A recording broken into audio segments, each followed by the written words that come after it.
Good evening and welcome to BronxTalk. The New York State Legislature just wrapped up its work, which includes a rare extra session in the Assembly to make sure everything got done before the summer break. The Senate and Assembly deliberated over criminal justice reforms, expanded support for those seeking abortion care, a fascinating bill on worker non-compete clauses, and the creation of a committee on reparation, and much more. We've got all of it covered with two Bronx state officials tonight. Please join me in welcoming the senator from the 34th Senatorial District, Natalia Fernandez. Senator, Hi. Nice to have you back. Thank you for having me. And from the Bronx's 86th Assembly District, it is Udelka. Tapia. Nice to have you with us. Thank you, Gary, for having me. Let's just start before we get into the weeds with all that stuff. Senator, you went from the Assembly to the Senate, and I probably asked you, what did you, when you debated here, what do you anticipate the difference will be? Now that you've had a little experience, what has the difference been, or has there been no difference? You just serve the community. There's absolutely been a difference. I mean, the one that we know first is that now with the majority, every Democratic majority senator is the chair of a committee. So this year I was appointed to be the chair of the Committee of Alcohol and Substance Use Disorder. And we changed the name from alcohol substance abuse to substance use disorder, because we know that words matter, and addressing the issue in this more compassionate way will bring in more people to get services. Mm-hmm. But yes, being a chair of a committee was very busy. A lot of work group meetings during budget negotiations, a lot of extra days in Albany just to really meet with a lot of the advocates, the specialists, those that had bills that they wanted me to address, new ideas. So I did have to really give a lot of time to the world of recovery and addiction services so I could fully learn and be the best chair that I think I need to be. Boy, this is going to be a really bad question. Regrets? Or did you no like regrets. all that time? I've had so much training, been ready for this point. So that was it's a very, I think, informative for me and for our viewers that there is a difference, and that would be a large difference, is that everybody gets a committee. Fascinating. Yeah, I mean, depending on how many committees there are and how many senators there are, but right now with our majority, our super majority, every senator is chair of a committee. So we're all very busy. Assemblymember, you are in the middle of your first full term. Has it been what you always thought this would be? Has it been more difficult? Has it been easier?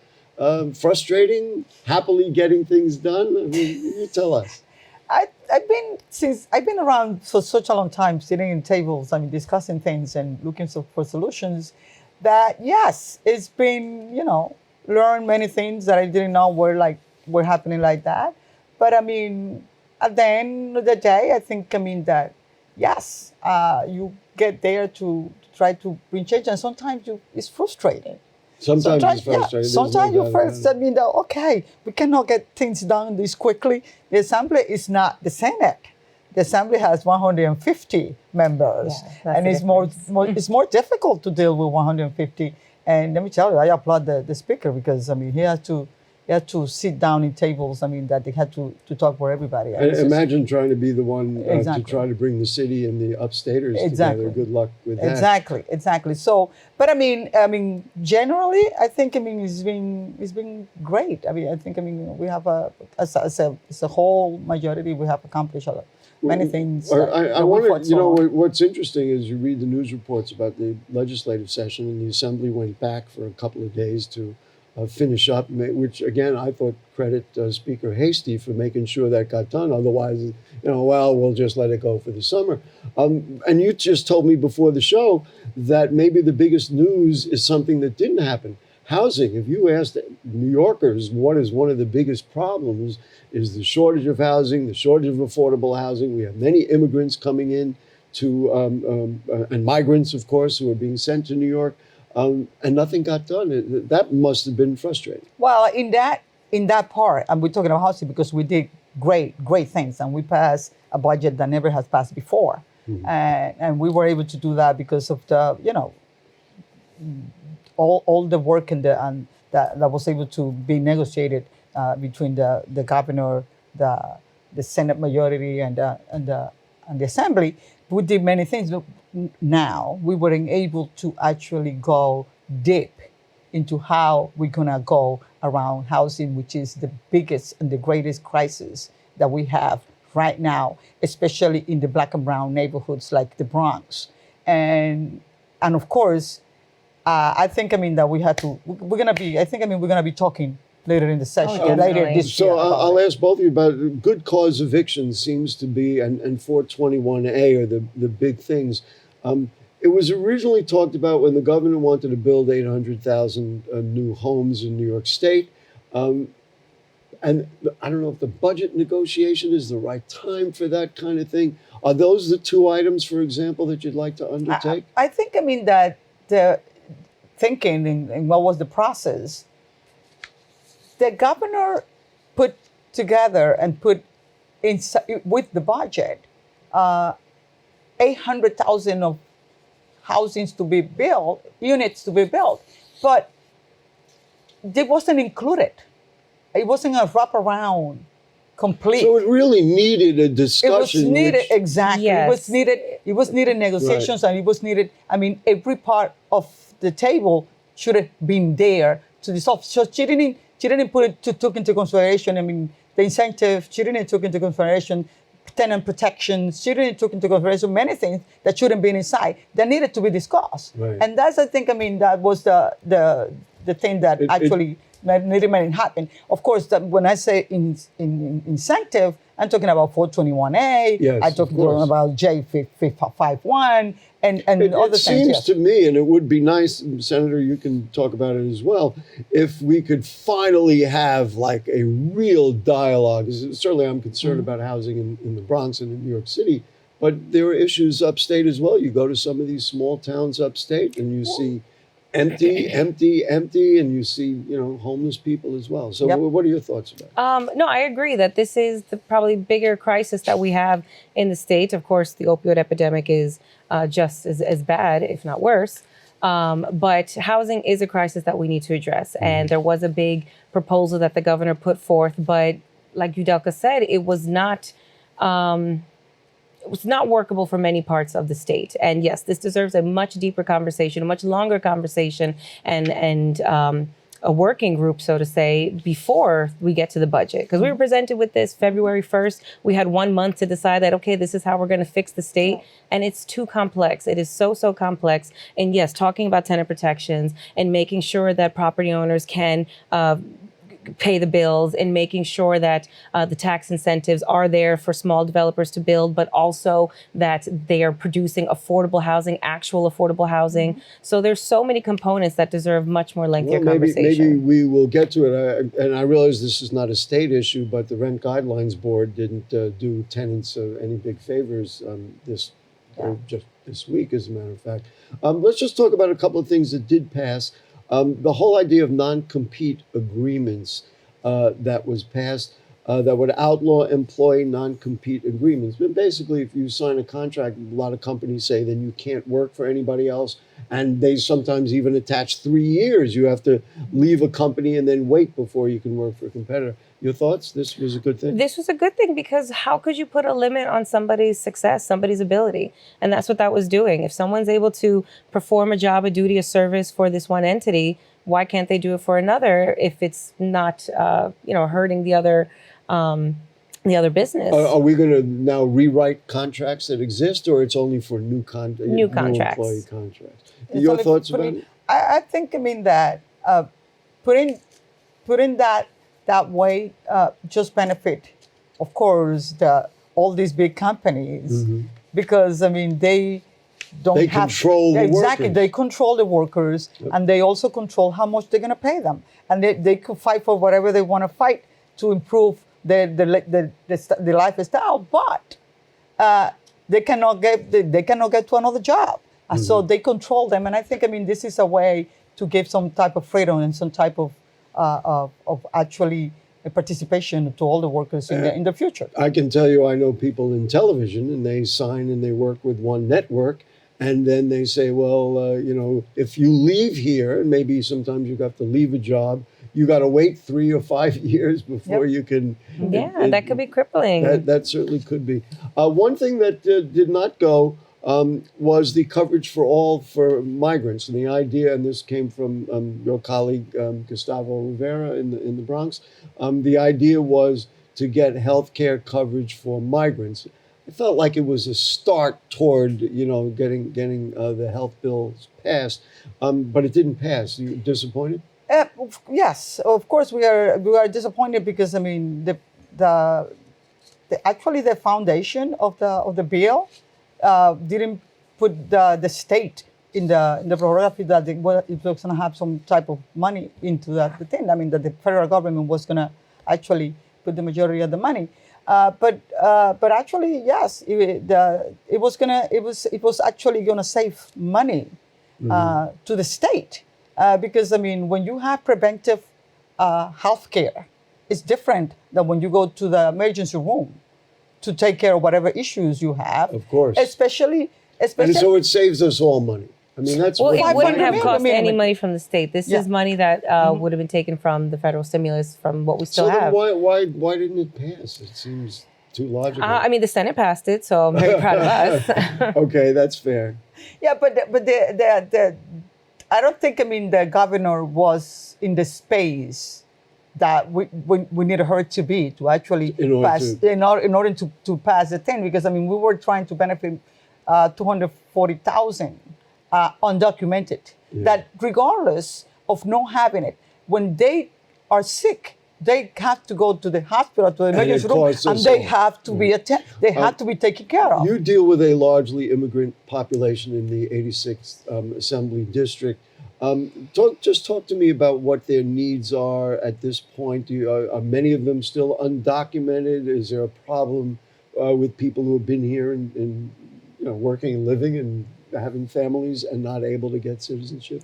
Yes, that's a big issue that we have in many districts in the Bronx, especially in my district. I hear the people that have been here, like you said, for many years, that is still are undocumented, and I hear the migrants that we're getting now, the flux of migrants that we're getting now, and then it's a big difference because the migrants that they're getting now, they're getting every single services that they need right now.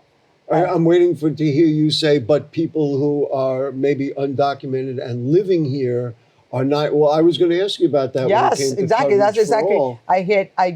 I get a lot of phone calls. I'm getting a lot of phone calls. People saying, why are they getting and I'm not getting? Exactly, making the same question all the time, and this is a big crisis that we have right now because we are not going to be able to take care of everybody. Senator, in your committee, and I'm going to get the title right, Alcoholism and Substance Use Disorders Committee, you push forward co-payments for outpatient treatments for people with substance abuse. Let's talk about that a little bit. What is that about? So in the world of substance use disorders, there's a huge overlap with mental health needs and concerns and wellness and services. So most of the time... Let me just interject, because some of the mental health issues cause the drug exactly, and vice versa. Right. So there are many, many people that go to, say, the agency of Department of Health and say, or mental health, I have depression and I need assistance. And in those conversations, you admit that you self-medicated with a substance.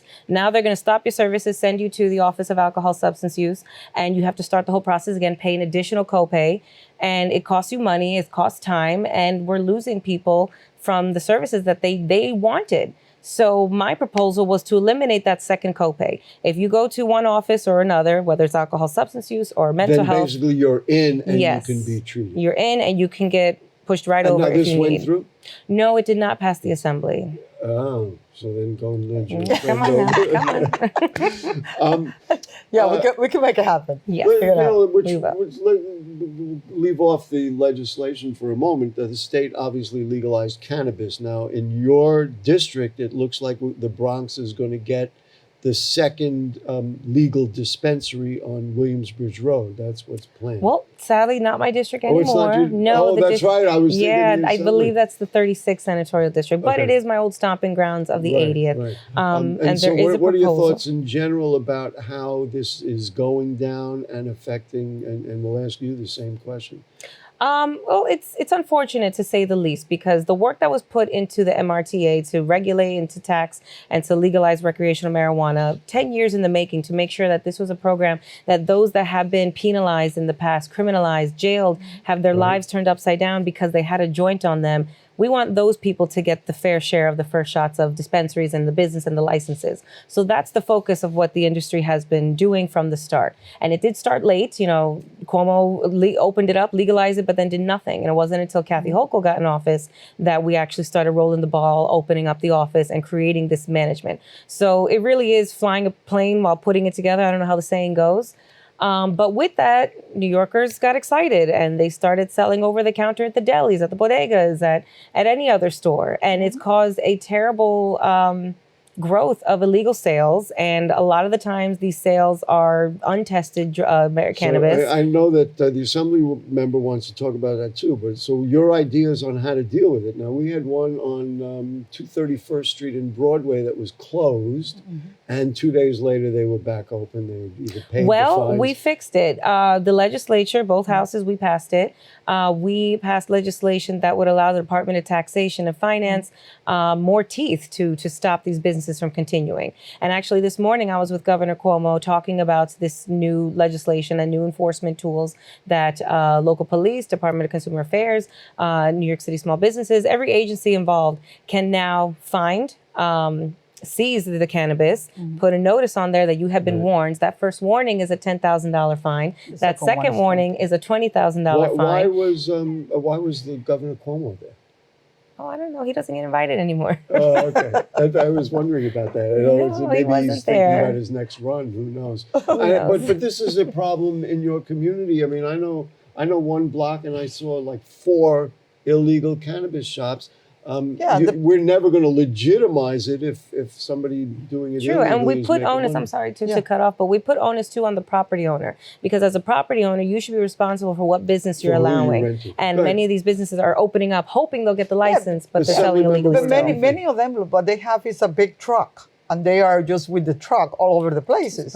So it's a real issue that we have to, because I mean they're standing near schools, and our young children are having access to that, and it's illegal. We don't know, like the senator said, whether it's a good product that they are putting in their hands, and we don't know what they're missing it with or anything like that, because I mean they are illegal stops. But you see, you say that they have vans, and I'm not a criminal justice person, and I'm not with the NYPD, but I don't understand. I mean, they pull you over if you run a red light. Exactly. Or, you know what I mean? If somebody's sitting there in a van selling, you could easily... Because we didn't have the law to Exactly. enforce. Now we have a law to enforce. We had a law to enforce it that didn't exist, and that's the reason why they were doing it. And we're talking about more than 25,000 spaces all over the city of New York that were illegal. There are still many of them illegal. Wow. I mean, doing the selling. But I mean, for this to be actually what was intended with the law, we have to actually make sure that the people that got actually punished, and that is still being punished for it, and their families were punished, have the opportunity to actually get what they're supposed to get from this law. Would you want one in your a legal dispensary in your? We have to. I mean, I have. You'd like to have that in your of community? course, because I mean, my young people are in the That's the only way corners. to close those down. Exactly. I wanted to ask you something else. And in a way, when the senator talked about people who had been hurt by the Rockefeller drug laws and of course incarcerated over marijuana, the lawmakers passed legislation to create a commission on reparations. That's pretty good. What would you like to see come out of that commission ultimately? I think, the intention and the description that was added to the bill, to the legislation, it talks about to actually do an analysis and produce a report that said exactly what it is, the reparation that our Black communities that still being criminalized and the racism and still exist deserve, and to actually recover something of what was taken away from them for these hundreds of years. So, and that's the purpose of the commission. And I think, that I have to say, it makes me proud of New York State, and the same thing with now reaching out with the Abortion and Women's Protection Act this time. I'm assuming you think this is a good thing, that doctors who serve people from other states cannot be sued, because that's what the laws in those states say, that you can sue the doctor. I assume you think that's absolutely. A good thing. It's just amazing. It's just amazing that we were able to that as a state we becoming the beacon. For many other states that are actually going backwards in that sense, in the reproduction rights that we as women deserve. That's a great point. That New York has been continually showing how we can keep moving the needle forward with the study of reparations to address the harms that racism and slavery has caused us to this day, and to continue to push that New York is that safe haven for women and all people that are looking for abortion services. Just to change the line of questioning, we did a show here with an assembly member and a senator right after the budget negotiations and after the budget was done. And I asked the question, is bail reform appropriate to talk about in the budget when this is really a conceptual thing and a legal thing? Let's just talk about the Challenging Wrongful Convictions Act and the Clean Slate Law. Where are we at? They didn't get passed? They did. They passed both houses. Oh, yes. And what do you think? You think this is a good idea? I think it is. Bail reform turned into a dog whistle of just political fear. And I don't think these conversations should be in the budget. I think they should be on the floor for full debate. I thought it was pretty striking. I was like, that's when we're negotiating? That's the tool sometimes. In these big budget bills, they'll sneak in one piece of policy that many call the poison pill. And it's almost like you're forced to vote for it because you don't want to lose everything good in that bill. But clean slate and wrongful convictions, I think, are huge wins for the state. With clean slate, what it is those that have committed misdemeanors, 3 years on probation, clean, meaning no rearrest, no reoccurrences, your slate gets cleaned. And the problem that existed, which is why we needed this, is because New Yorkers have been held back for that one crime that they did. And many New Yorkers have been forever judged and held back and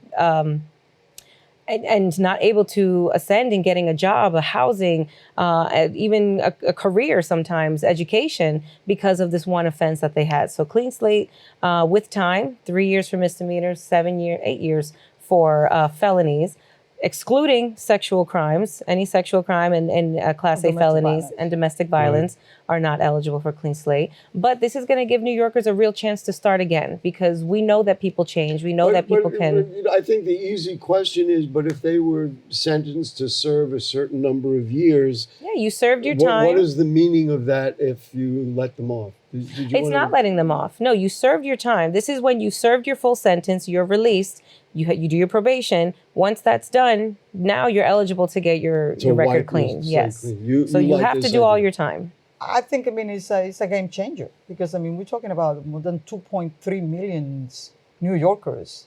Majority, 80%, 80% of those people. 80% of those 2.3 millions are Black and Browns communities. And that is a game changer for them, because we have handicap and perpetrated for them, not having education, not having a good job, not being able to raise their family with dignity. And we have done that for all these years. And that is only going to be a win-win for the state, because we're talking about that it's an economic issue also for the state. One thing that neither of you asked was, or mentioned, was the families of those people, and maybe they get the family member back. Almost out of time. Let's just talk about the future. What is it that you see for your district in the future, and what you want to work on?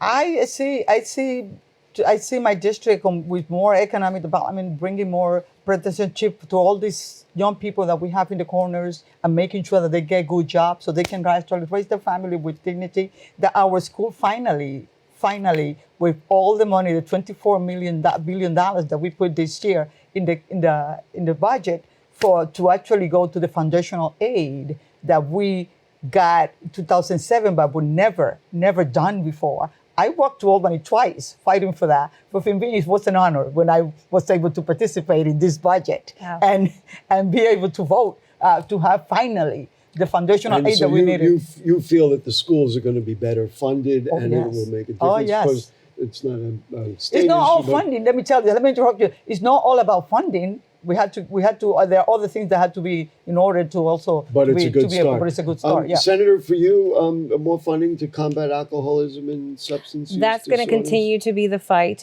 This year in the budget, it was a little less than last year's budget for alcohol and substance use disorder. So absolutely going to keep fighting for every dollar available, working with the Opioid Settlement Board to make sure that we can keep pushing the initiative and the knowing that certain money needs to go certain places.